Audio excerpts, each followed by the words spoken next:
Tragedie nelle piscine, sotto accuse i bocchettoni di aspirazione che possono diventare una trappola mortale. Un incidente è accaduto anche nella piscina di un centro ricreativo nel Trevigiano, ma fortunatamente l'esito non è stato fatale. La piccola, 7 anni, sta bene, se l'è cavata con un grosso livido e tanta paura. La bambina è rimasta attaccata con la gamba destra alla pompa dell'impianto. Il tempestivo intervento dei soccorsi ha scongiurato potesse accadere un'altra tragedia.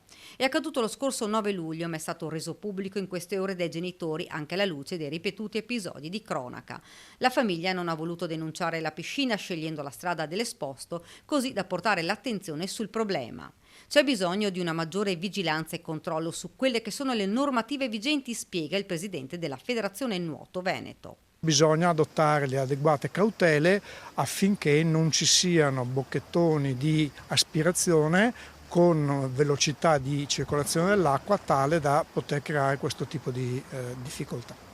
Importanti anche le caratteristiche delle griglie. Le griglie ci devono essere nelle condotte dove ci sono le bocchette di aspirazione e quindi è necessario che ci siano griglie di adeguata consistenza tali da evitare la possibilità che qualcuno si impigli o che rimangano impigliati dei capelli. Poi è sempre buona norma in tutte le piscine usare la cuffia, che anche questo è un deterrente. Piscine, luogo di divertimento soprattutto per i bambini, eppure questa è un'estate funestata da incidenti drammatici come quella di Alice, morta a 11 anni per essere rimasta intrappolata con i capelli nella pompa di aspirazione di una piscina a Sestri Levante in Liguria.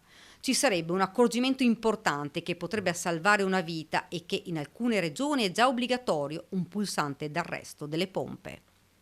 Utilizzando il pulsante di arresto si blocca istantaneamente il funzionamento delle pompe e quindi non c'è più aspirazione.